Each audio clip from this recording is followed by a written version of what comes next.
One World Under One Sky. We bring you this special program from Nairobi, focusing on the 6th UN Environment Assembly. This is a co-production between CGTN and TV47. I'm Pandong with CGTN.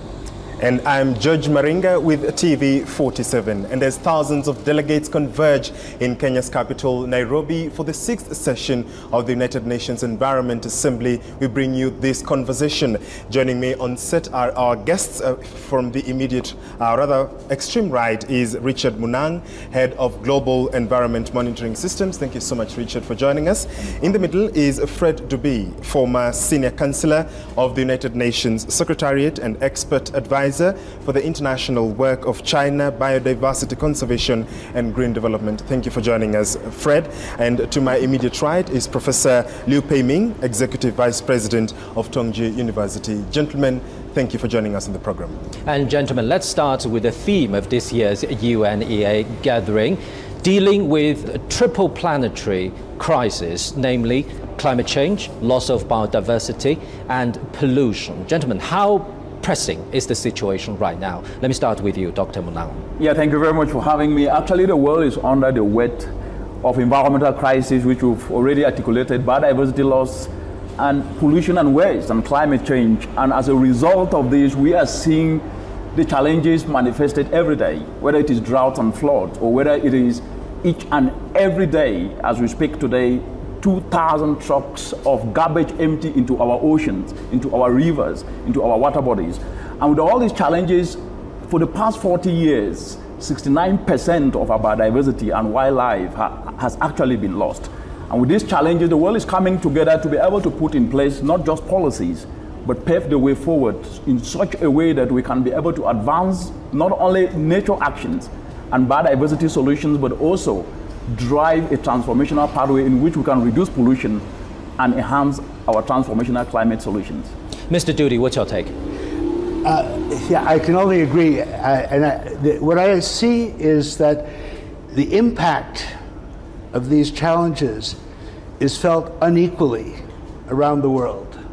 It is felt very little by the rich people because they have able to build buffers to be able to for them, the cost of food, whether a pound of rice costs $1 or $100, doesn't make that much difference. It doesn't really affect the budget. If the temperature is not good, you have an air conditioner. If the temperature is cold, you have a heater. You can really change the environment to suit you.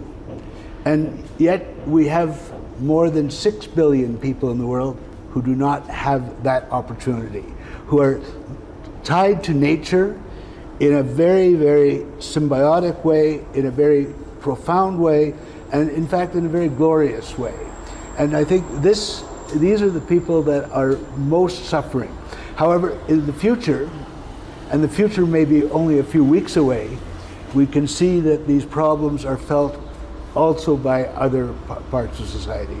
Climate change has destroyed really a lot of what used to be the nice vacation warm spots in the US. Even Finland, where I live, we're now in my little town where normally -20 is cold, we were seeing more than -30. So there's changes that are taken, and they're taking place very quickly, and we have no opportunity to catch up. Culturally, economically, physically, we cannot catch up. So that is really, I'm supporting what you're saying 100%. Thank you. Professor Liu.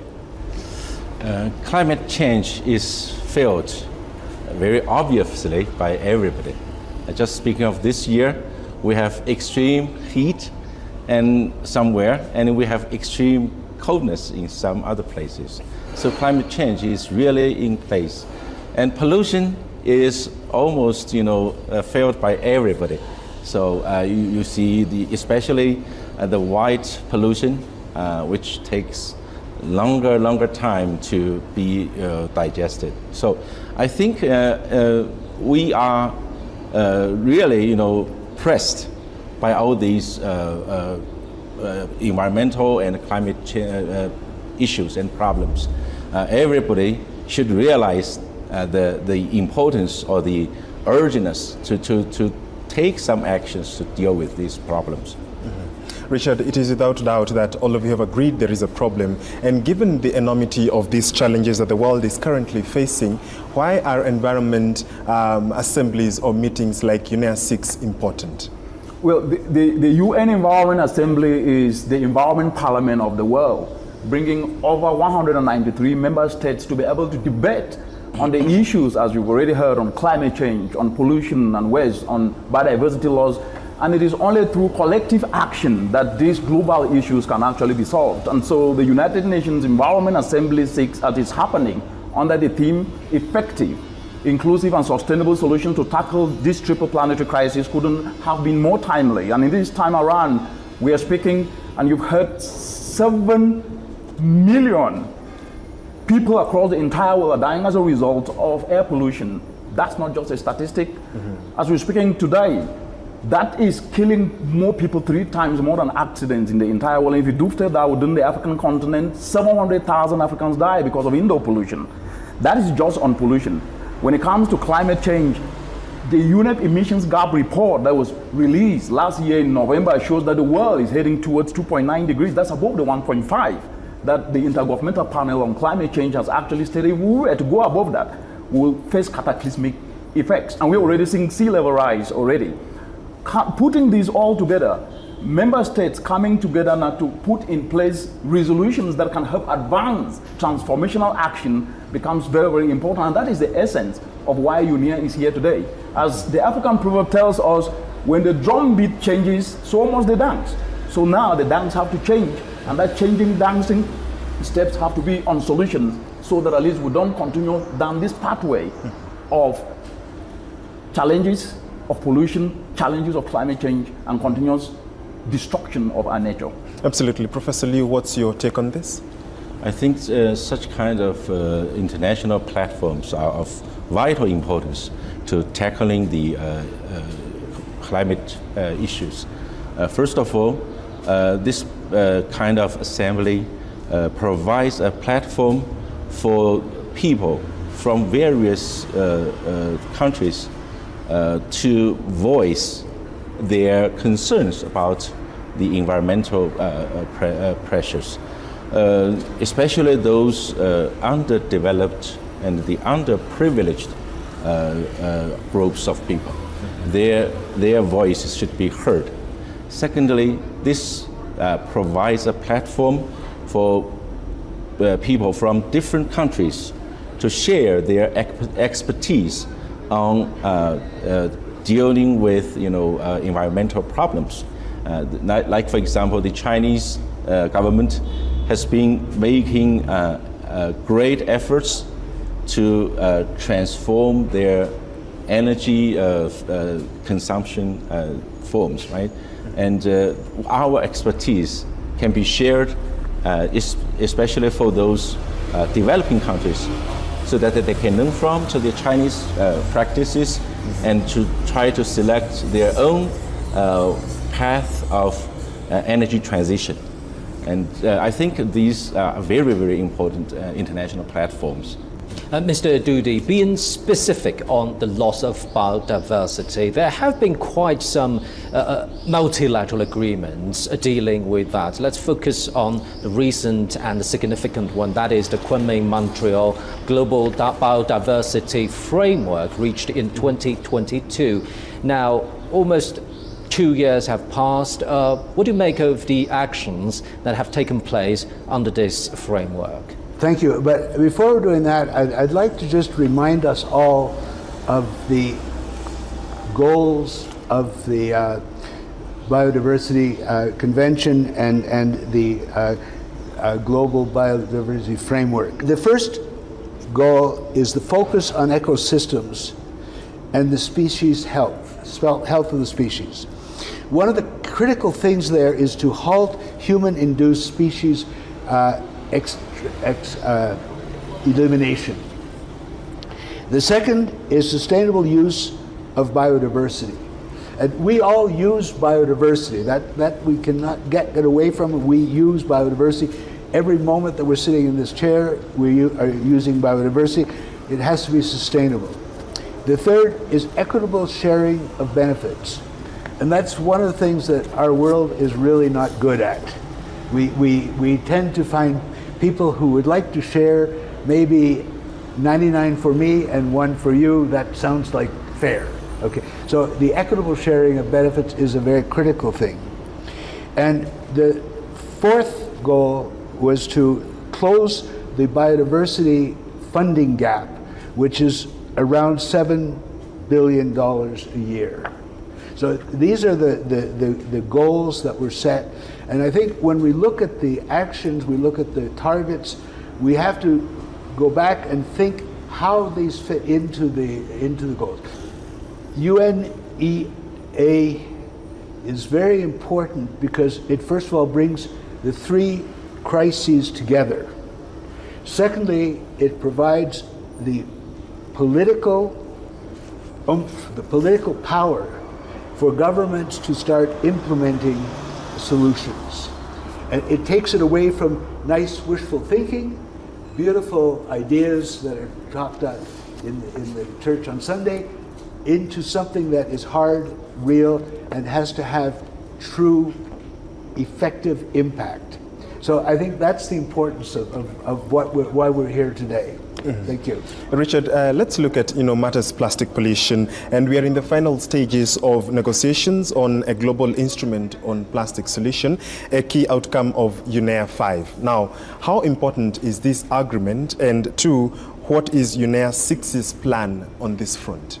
Yeah, thanks again for that, which actually showcases that the UN Environment Assembly works, that global multilateralism works, because it was at UNEA 5.2 that the resolution to develop a plastic treaty actually happened. And today, it means that the challenges of climate change, of pollution, of biodiversity can be fostered. And it was then UNEA 5.2 that gave birth to that. And actually, as we're speaking today, it resulted to what is called the Intergovernmental Negotiating Committee, INC, which then saw negotiations on how the legal agreement on plastics can actually come into force, but not only focusing on reducing plastics, but on driving what is called circularity, so that plastics are not just thrown away, but they are recycled to replace and reduce the production of plastics. And that is called the value chain approach, to look at how do we reduce plastic from the environment, but at the same time also help reduce emissions, also help ensure that they're not ending up in our oceans. Like I started off by saying, every 24 hours, 2,000 trucks of garbage, of plastic garbage, are ending up in our oceans. And as we're speaking today, we've had the third INC, which culminated in Nairobi here, bringing over 193 member states to continuously negotiate that legal instrument that will come into force by end of year. In April, in Canada, there will be the 4th. And in South Korea, by November, we will have the culmination of that legal agreement, which then means that by getting to 2025, the international community will have for the first time a legal agreement that will put risk with opportunities, that will put challenges with opportunities, and create the business environment that will not only see environmental challenges as challenges, but as disguised economic opportunities. And that is where we are today. And the last aspect to put on that is that UNEA-6 actually is focusing on resolutions that can ensure our clean air. How do we collaborate to then ensure that we reduce the air pollution that is killing 7 million citizens globally? How do we ensure that the water we drink, the quality of that water is not compromised? How do we ensure that now moving towards a low carbon pathway, the critical minerals that are needed for electric vehicles and mobility can actually be mined in a way that it's not working against nature, but it's working with nature. And that is what is currently being discussed at UNEA-6, and so paving the way to ensure that at least we can then be able, as we have the plastic legally binding agreement, we are also moving forward in ensuring that nature-based solutions are driving the pathway, clean air, clean oceans are actually in place. Professor Liu, earlier you mentioned the importance of energy transition. So we have to talk about this landmark deal reached at last year's COP28, calling the world to transition away from fossil fuels. But the big question is how? Have you seen a clear action plan or implementation plan right now? If a fossil fuel is going away, then what are the other options available in the global picture? Speaking of the technical pathways for the energy transitions, actually, many countries have developed their own solutions. Currently, for example, in the field of automobile industry, now we are developing or we are producing more and more electrical cars. Electric cars are powered by batteries. But we are also working on fuel cell vehicles, right? And which uses hydrogen as the kind of energy source. And if we are really using hydrogen as the fuel source, now the net carbon emission would be zero. Now, of course, there are other issues in connection with this. This is one of the things. And also, we are using new forms of energy, like in solar energy.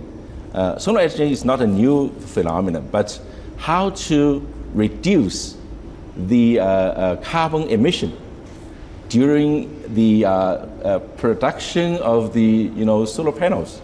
That would be a technical issue for us. So if we can take good use of the solar energy, now actually the consumption of fossil fuels can be greatly reduced. And also we use other means of new energy, like for example biomass, like for example the wind energy. So all these are we say very good and feasible ways to reduce the use or the consumption of fossil fuels. Now I mean after decades of efforts, especially by the United Nations, now like in the means of assemblies like the UNEA-6 and the previous ones, there are consensus achieved among the international community, and more countries are joining in to reduce take actions to reduce the consumption of fossil fuels. And that's a good trend, and we are very confident of the future.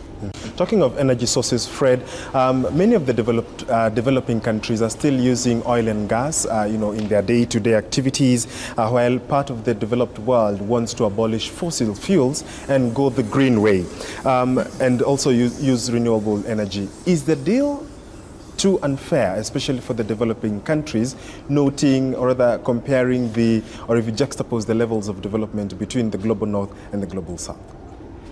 Can I twist your question around a little bit, because it's a very, very critical one. Let me start. When you set objectives, you set a framework for conflict. And the only example I can give you is my household, that my wife has objectives, my kids have objectives, my grandkids have objectives, and we have conflicts because they don't particularly blend together. And there's two kinds of conflicts. One where the objectives are legitimate, but they're different. And the other, which happens more often, the objectives are not legitimate. They're really illegal, immoral, incorrect. And so that is the situation that we have to look at. How do we approach this? And I think another thing that we have to look is that there are two sides to most coins. I guess there may be. I don't know. I've never seen a three-sided coin, but there could be. And that is when we do things that, for instance, we want to electrify the world. To electrify the world, we have to produce a lot more copper. Copper production is one of the most terrible biodiversity and environmental threats that we have, especially if you live in a country like Chile, or you live in a world that has a Chile that is producing a lot of garbage. So this is one of the things that we have to take into account, the two sides of the coin. And you're bringing up an interesting one, and that is, how could I say, okay, well, instead of water, I will drink champagne? And you can say it, but you can't do it. So your solutions that will not be possible because of the environment that you're in. And that is not only in terms of funds, but in terms of education, in terms of population density, many, many different things. And I think the point that you're bringing up is a very critical one, that we have to start thinking in terms of a world of 8 billion people. Where I come from, we have a goal, and it's called 8B99, and the goal is all 8 billion people should live happily, healthily to 99 years of age. That's our vision, our goal that we can do. And I think if we take this and look at the impact of environment, those are barriers that we have to overcome. So one of the things is we cannot say to the developing countries, you have to come up with a new solution. Because that new solution is not for you, it's for us, it's for the whole world. Yeah.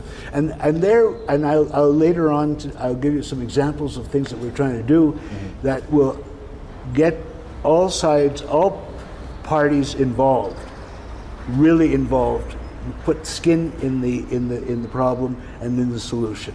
Okay? So thank you, it's a great question, it's one that we have to ponder, but we have to look at it, not looking at the past, but looking at how we could approach this in a completely different way.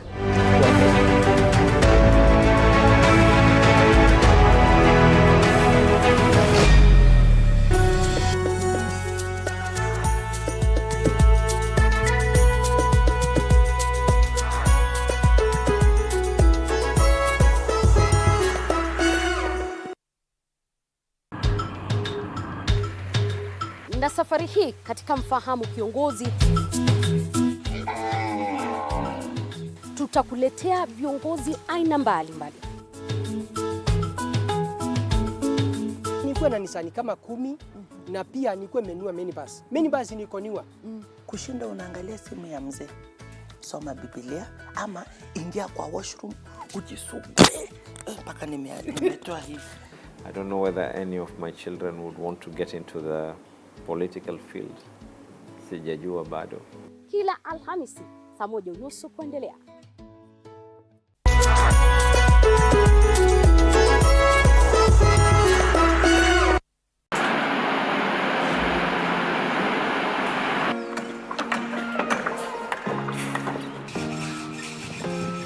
Join us on a journey through the concrete jungles and rising skylines, where every beam, every nail tells a story of progress and vision. In every aspect of life, you know, you have to look at several dynamics. From groundbreaking, Nowadays with the tech, you can check on different websites or you check online and you can see some inspiration.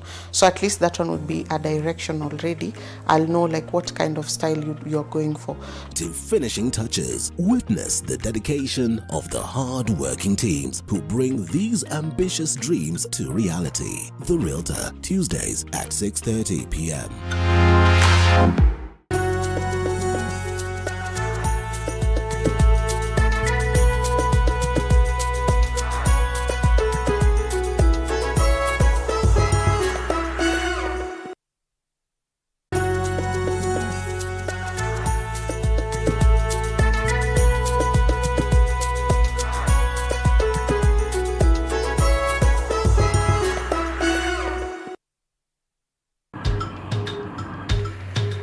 Na safari hii katika Mfahamu Kiongozi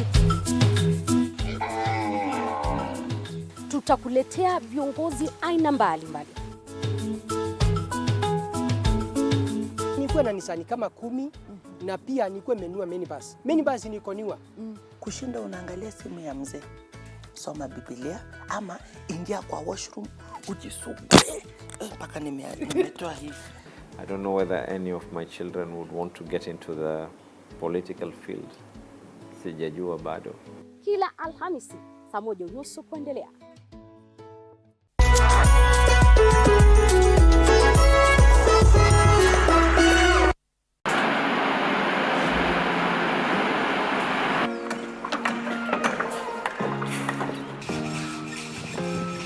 Join us on a journey through the concrete jungles and rising skylines, where every beam, every nail tells a story of progress and vision. In every aspect of life, you know, you have to look at several dynamics. From groundbreaking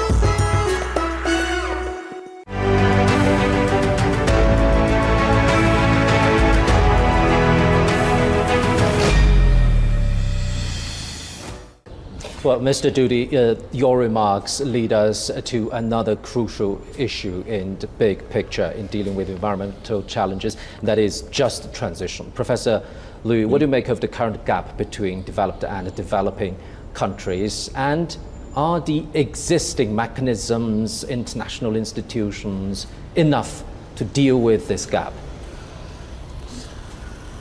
I cannot comment whether it is enough. But without this would be dangerous. It would be catastrophic. Now, we need these kind of setups because, in a sense, the less developed countries are in a underprivileged position to have availability to resources, to technology, and to the level of the public education.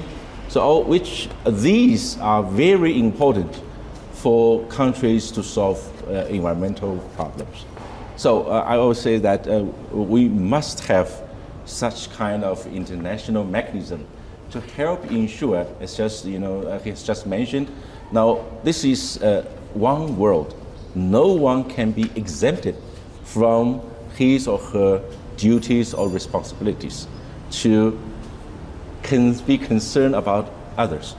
The developed countries should take greater responsibility, in my view, because to a large extent, the climate issues or climate dangers have much to do with them, and the underdeveloped countries need their help to help them to build up their capacity to transcend the kind of step-by-step kind of development, so that they can jump over to catch up with the developed countries. I deal mainly in anecdotes. And one of the stories, a friend of mine was the president of Novartis, the giant Swiss pharmaceutical company. Yes. And one day he called his board together and he said, I would like to build a state-of-the-art laboratory in Africa. And I think it was Nigeria, but I'm not sure. And 2 years later, his team came back and said, well, Mr. President, we've got the thing, let's all go, we get it into our corporate jet and we fly down to see it. And he walked in and he said, close it. I don't want to see this. Because what they had done is they had duplicated a Swiss state-of-the-art laboratory. Yeah. They said, I want an African state-of-the-art. I want to get the information, the ideas, the objectives, the goals from the African scientists. I don't want to make a clone. Yeah. And I think this is so important, and this is, we are coming from and I come from a colony called Canada, and Canada was a colony, and really a colony that was abused by the colonial powers, and is now being abused by other colonial powers who are not doing it so much with soldiers, although they would like to. But we have to get away from this mentality that we have the good guys who have all the ideas, the paternalistic side. And unfortunately, this is all men. This is one of the few programs I've been on that's all men. So we have to get away from that and start ensuring that everybody is participating and that we're able to capture the valuable ideas. And I don't think that a guy, and I spent 30 years of my life in the automotive industry, I don't think any of the people there, including my great friend, the chairman, who was one of the great open-minded thinkers of the world, had thought, gee, Africa might have some better ways to help people move. Right. Yeah. Mm-hmm. You know, and that type of, in a way, humility, but in the other sense, perfect logic is what we're missing. Absolutely. Richard, coming back to UNEA-6, this year's assembly will see and spotlight the work of multilateral environmental agreements. Why are they important to addressing environmental issues? Very, very important. You talk about the Kunming-Montreal Biodiversity Framework, which in 2022. Yes, December was adopted. Before that, in December 2015, the Paris Climate Change Agreement came into force. And before that, we have the Montreal Protocol, and we have the Convention on Biological Diversity 40 years after its adoption. So there is no absence of multilateral environmental agreements. And what the panelists have all alluded to here is the aspect of silos.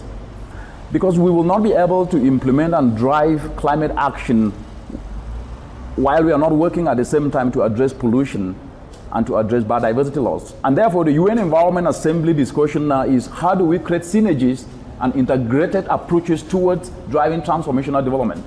And a practical example here is wastewater. Over 50% of wastewater globally gets into our river bodies, into our seas, into our oceans. And it's not just polluting and causing eutrophication and killing our aquatic life, but wastewater also emit what is called methane. And methane is a greenhouse gas that is 20 times more potent than carbon dioxide, which then means that if we can be able to address wastewater, we will indirectly be addressing climate change. We will be addressing biodiversity loss, which when the wastewater gets into our river bodies, it kills aquatic life, our fish. It kills these aquatic life that is actually dependent on by millions. But if we are able to apply solutions in turning this wastewater into an opportunity, into biogas that can be able to replace the unclean cooking that is actually killing millions of people across the world, and especially in the African continent, where we have 900,000 Africans who are depending on unclean cooking, then we'll be addressing a problem of air pollution, we're addressing a problem of water pollution, and that wastewater again can actually be converted to biofertilizer that will replace the chemicalized fertilizer that is disrupting not just our soil but leaching to impact our aquatic life. And this will create opportunities for the young people, because we're speaking at a time in which over 30% of the entire world, between 30 to 50% of the entire world's population is under the age of 30. In the African continent, over 70% of the entire population is under the age of 25 years. It then means that the discussion on youth unemployment should actually become a discussion on youth solutions and opportunities within addressing environmental solutions in a synergistic way, not in a silo approach way. And therefore, the multilateral environmental agreement implementing the Kunming-Montreal Biodiversity Framework will address climate change. It will address pollution. Implementing climate action should address biodiversity loss and should address pollution. And so that synergistic approach, leveraging multilateral environmental agreements that I've already mentioned, is actually the best way to move forward. Because let's not forget, over 50% of the entire global GDP is derived from nature. But yet, in December last year, the United Nations Environment Programme released a report which was titled Finance for Nature, that showed that $7 trillion is actually invested in approaches that work against nature, not with nature, and only $200 million are invested in what is called nature positive solutions.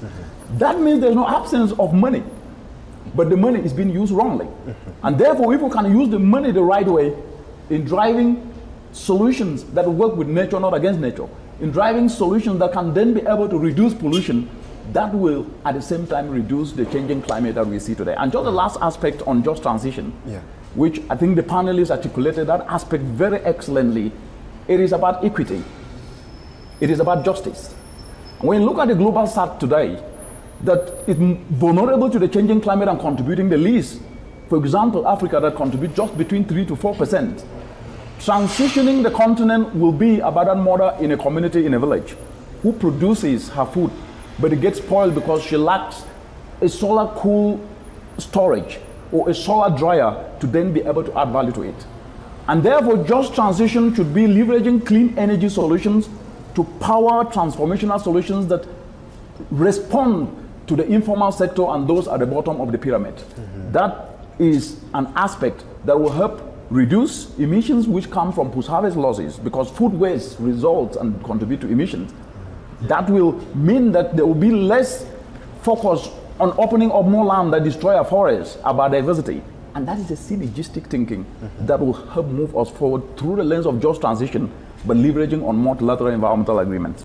Well, Mr. Dudi, you've been emphasizing an equal picture for all 8 billion people on this planet.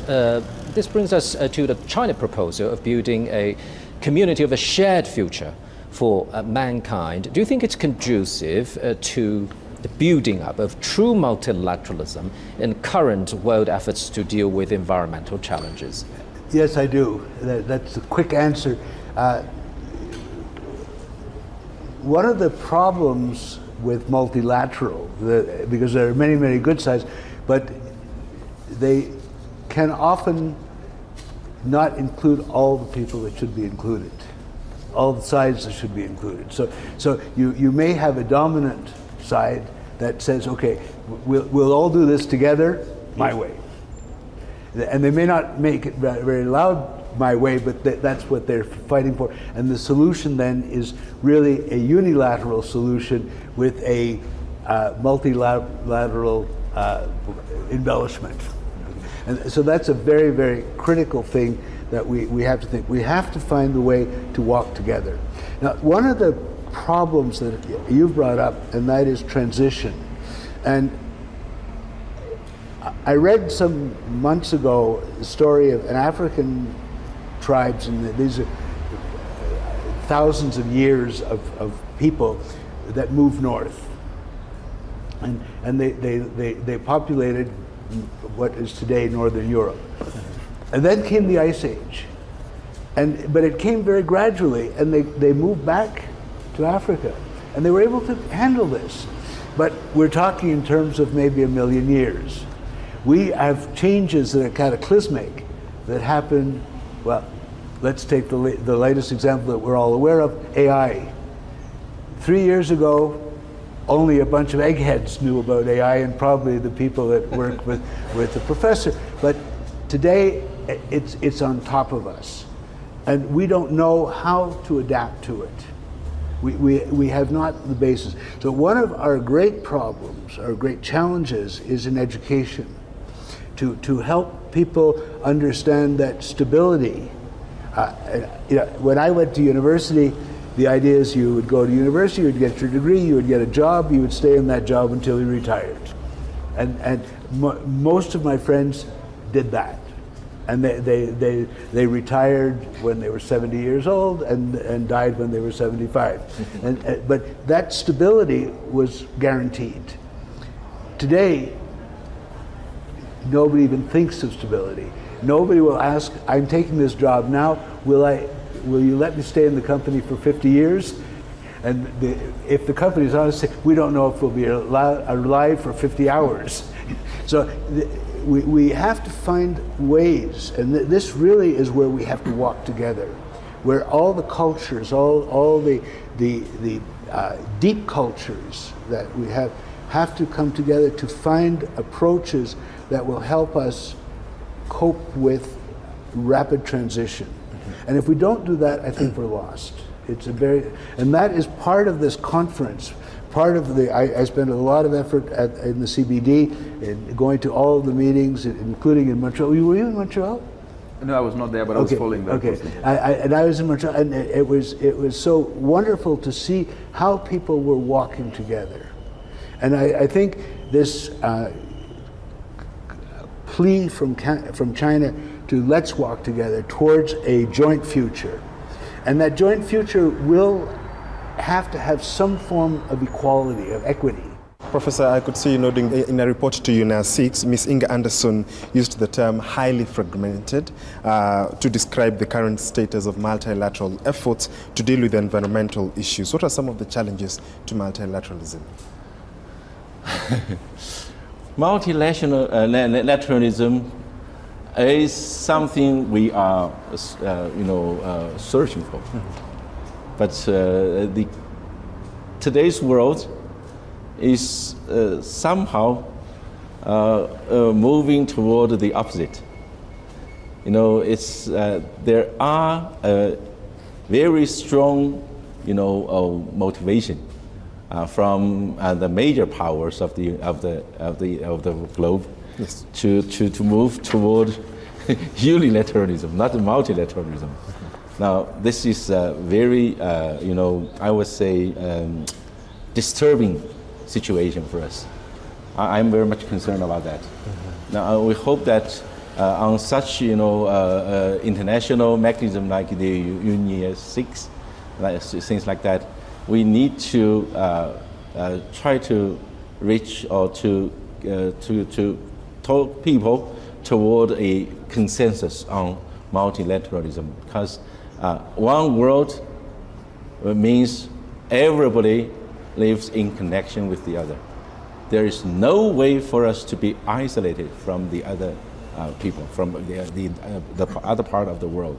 If we want to protect our common sky, we need to promote or protect the multilateralism, which is a very important mechanism for the solution of the environmental issues. What about the Global South, gentlemen? How can the Global South work together more to make their voices heard, to make their concerns resolved? Dr. Monan. Global challenges are not just up there in the sky. They affect each and every one.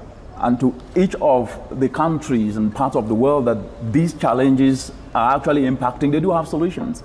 But sometimes the solutions are never juxtaposed with the challenges and made in such a way that they become the norm and not the exception.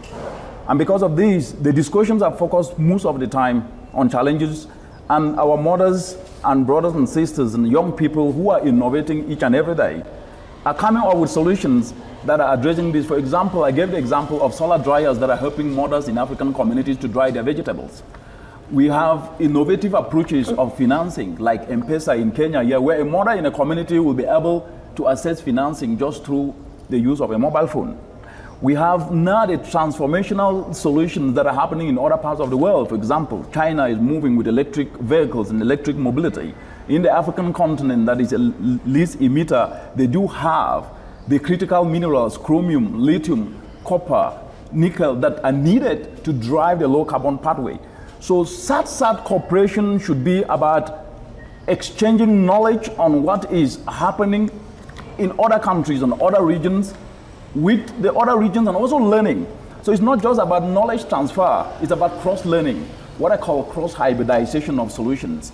And in this case, if I was to take the example of a low-carbon pathway with the advent of the discussion of electric mobility and e-mobility, so that at least we can have non-motorized transport, the continent having critical minerals should not only focus on exporting raw materials, could engage with China, that is already a leader in this, to add value to the critical minerals, so that at least opportunities can actually also be created in the economy, but don't do so in a sustainable way. The other aspect that I think is quite very, very important is that the monitoring of solutions across the world have not taken central stage. What has actually been out there and is rising is that we do monitor the state of our environment, and the monitoring of the solutions that need to match the challenges have not been at par. And so moving forward, we must be able to dictate slow onset events like the wastewater that I mentioned, that can actually be coming out of a factory or a manufacturing plant and leaching into our oceans. Because these are slow onset, we might not be able to dictate it until it's already gotten into a point that is destroying our biodiversity. The last aspect is finance. Like I mentioned, 50% of the entire global gross domestic product comes from nature, but it's done in an unsustainable way. But there needs to be incentives to then be able to drive sustainable approaches of nature-based action. Yeah, what's your take on this, Mr. Dude? I'd like to go back a little step. One of the things that I've come to understand is that we have on the world a lot of irrelevant people. They're irrelevant because they cannot produce anything. They're irrelevant because they cannot buy anything. So when you look at these people, you say, they really have no value. That they have a soul, that they have a heart, that they have a body, that they have desires, that they have intelligence, don't count. They're irrelevant because they are not participating in my market economy. They don't add anything to my market economy. So that, I think, is a major problem that we have to find a way out of, a major solution. The Global South, very quickly, Professor Liu, what's your take?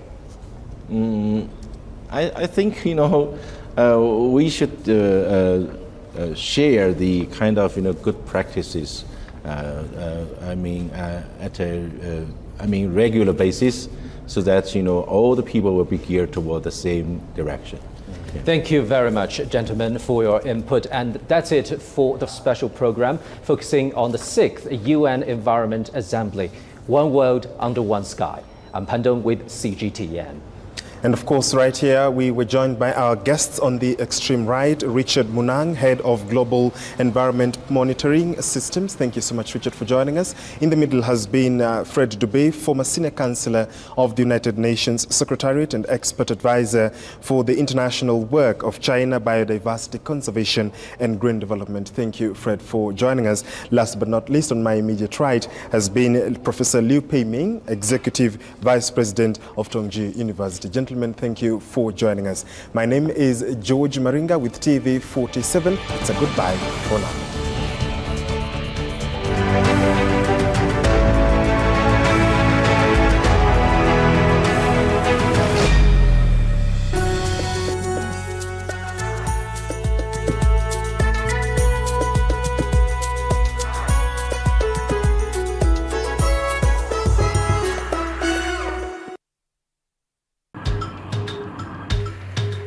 Na safari hii katika Mfahamu Kiongozi tutakuletea viongozi aina mbalimbali.